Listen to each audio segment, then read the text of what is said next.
மனித சட்டத்தை கோட்பாடுகளாக நம்புகிறவர்கள் சாவை தான் தழுவ வேண்டும் என்று மார்ட்டின் லூத்தருடைய கோட்பாடு. அந்த மார்க் 7:7 அதன் மூலமா என்ன தெரிஞ்சுக்கிறோம்னா, எப்படி நமக்கு சாவு வரும். அப்ப இன்றைய சாவு தரும் கனி என்ன என்றால் மனித சட்டம், மனித கட்டளை. இவர்கள் என்னை வழிபடுவது வீண் என்று சொல்றது காரணம் என்ன என்றால், இவர்கள் வழிபட்டாலும் இவர்களுக்கு வரப்போறது சாவுதான். அதான் பொருள். வீண் அர்த்தம். ஒருத்தர் எதுக்கு வழிபடுறான் கடவுள்கிட்ட? தண்டனையிலிருந்து தப்பிப்பதற்கு அல்ல. அப்படியே வச்சுட்டீங்கன்னா மனித சட்டத்தை நம்பிட்டு போய் நீ தண்டனையிலிருந்து என்னை காப்பாத்துங்க கடவுளேன்னு கேட்டா, கிறிஸ்து அதாவது ரட்சிப்பரிடம் சென்று ரட்சிப்பு கொடுங்க, எனக்கு தண்டனையிலிருந்து ரட்சிப்பு கொடுங்கன்னு கேட்டாலும் அந்த கேட்கும் செயல் என்பது வீண் என்றுதான் நாங்க சொல்லுகிறார். வீண் எப்படிதான் உனக்கு தண்டனை இருக்கிறா அப்படின்னு கடவுள் சொல்லுகிறார். அவங்களுடைய பாணியில் தண்டனை எடுத்துட்டா. நம்முடைய பாணியில் எடுக்க வேண்டும் என்றால், மனித சட்டத்தை காப்பாற்ற வேண்டும் என்ற எண்ணத்தில் நாம் இருந்தால், அது கோட்பாடுகளாக நம்பி இருந்தால், அதாவது இதை காப்பாற்றினா மோட்சம் கிடைக்கும் நாம் இருந்தால், நமக்கு கடவுளின் உறவு கிடைக்கப் போவதில்லை. ஏன்னா கடவுளிடம் அந்த உறவை கேட்டதாக பொருள்படாது.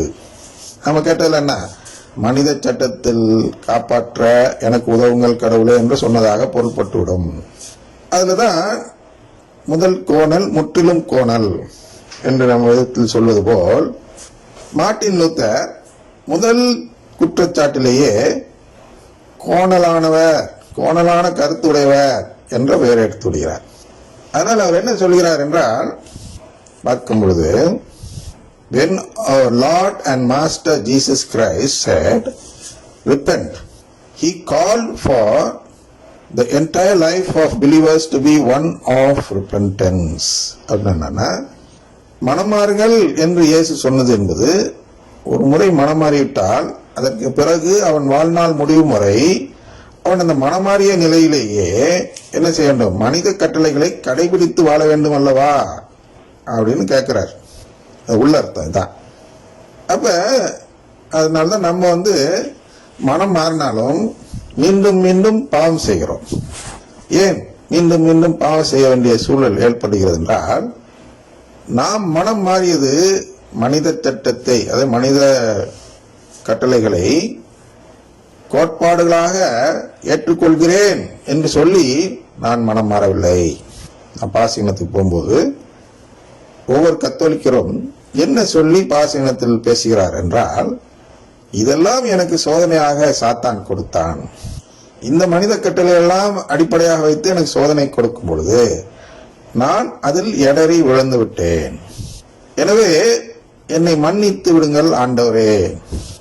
மன்னித்து என்ன செய்யணும், அதான் நான் இடறி விழுந்த பொழுது என்ன நடக்கிறது என்றால், அந்த மனித கட்டளைகளை நம்பக்கூடியவனாக நான் மாறிவிட்டேன் என்ற நிலை எனக்கு வந்துவிட்டது. நான் அதை இப்பொழுது மாற்றி விடுகிறேன். அவை எனக்கு கோட்பாடுகள் அல்ல, அவை எனக்கு மீட்பு தர இயலாது என்பதை நான் நம்புகிறேன்.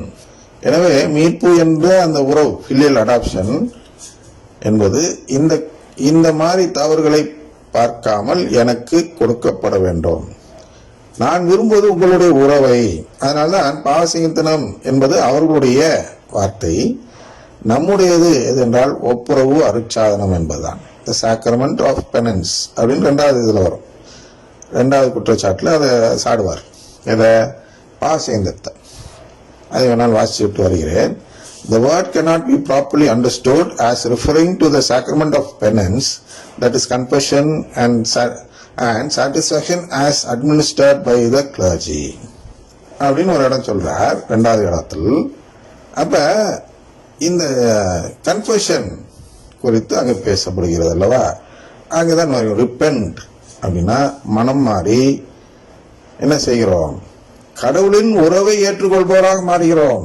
அதனால ஒப்புரவாக விரும்பி ஒப்புரவு அருட்சாதனத்தை தேடி சென்று கடவுளோடு மீண்டும் உறவு பெற்று, அதான் ஊதாரி மைந்தன் என்று பார்க்கிறோம் அல்லவா? அந்த மனம் மாறி அவன் மீண்டும் உறவை தேடுகிறான். சொத்தை விட்டுரு, அதான் ஊனியல்பு நாட்டம். முதலில் அவனுக்கு ஊனியல்பு நாட்டம் இருந்தது, சொத்து தான் முக்கியம், அப்பா முக்கியம் இல்ல அப்படின்னு நினைச்சான். அதனால அந்த உருவமா இங்க கொடுத்துருக்காரு அந்த ஓமை, ஊதாரி மைந்தன். அந்த ஊனியல்பு நாட்டம் உள்ளவர்கள் எல்லாம் இந்த சொத்து முக்கியம் என்று சொல்பவர்கள் போன்றவர்களாக இருக்கிறார்கள். அப்பா முக்கியமில்லை என்று சொல்லக்கூடியவர்கள். அதுலதான் மார்ட்டின் லூத்தர்லாம் வரார். அதனால என்ன சொல்ல வர அந்த இடத்துல ரிப்பென்ட் அப்படிங்கிற வார்த்தைக்கு மனமாறுதல் என்றால், நான் இனி சொத்தெல்லாம் விற்க மாட்டேன், பத்திரமா வச்சிருப்பேன், உங்கள்கிட்ட பாகம் கேட்க மாட்டேன் அப்படி சொல்லி வரல ஊதாரி மைந்தன். என்கிட்ட ஒண்ணும் இல்லப்பா, நீங்க உங்க சொத்தெல்லாம் எனக்கு தர வேண்டாம், ஒரு அடிமை போல் வைத்துக்கொண்டு உங்கள் உறவை மட்டும் எனக்கு கொடுங்கள், எனக்கு வேண்டாம் அப்படின்னு சொல்ற பார்க்கிறோம் ஊதாரி மைந்தன். அதுக்கு பேர் தான் ரிப்பென்டன்ஸ், அதுக்கு பேர் தான் மனம் மாறுதல். எனக்கு உறவு மட்டும் போதும் ஆண்டவரே அப்படின்னு நாம் கேட்டோம் என்றால் நாம் மனம் மாறுகிறோம். ஆனா இவர் அதுக்கு வேற அர்த்தம் கொடுத்துறாரு, சின் அப்படின்னு சொல்லி, இந்த மனித கட்டளைகளை மீறுவதுதான் பாவம் என்று சொல்லி அது குறை சொல்றாரு. என்ன சொல்றாரு? மனம் மாறினா வாழ்நாள் ஃபுல்லா நீ மனித கட்டளையை கடைபிடித்து வாழணும் அல்லவா? அப்படி நீ மனித கட்டளை கடைபிடித்து வாழாமல் திருப்பி திருப்பி அதுல மீறி தப்பு செய்து கொண்டே இருந்தால் எப்படியா கடவுள் உன்னை மன்னிப்பார் அப்படின்னு கேட்கிறார் இந்த முதல் கோட்பாட்டுல, முதல் குற்றச்சாட்டுல. அப்ப கடவுளுடைய நோக்கம் என்பது மனித கட்டளைகளை காப்பாற்றுவது அல்ல, அதனால் என்னை மன்னிப்பார். கடவுளுடைய நோக்கம் என்பது நான் எத்தனை முறை அவரை விட்டு பிரிந்து சென்றாலும், இந்த ஊதாரி மைந்தன் போல் எத்தனை முறை சென்றாலும் நான் மீண்டும் மீண்டும் உன்னை ஏற்றுக்கொள்வேன் அப்பா. அவர் ஏற்றுக்கொள்கிறார், நீ ஏன் புறாம்படுற? அதானே பேதுரு கேட்கிறாரு, எத்தனை முறை ஒருத்தர் மன்னிக்கிறது ஆண்டவரை?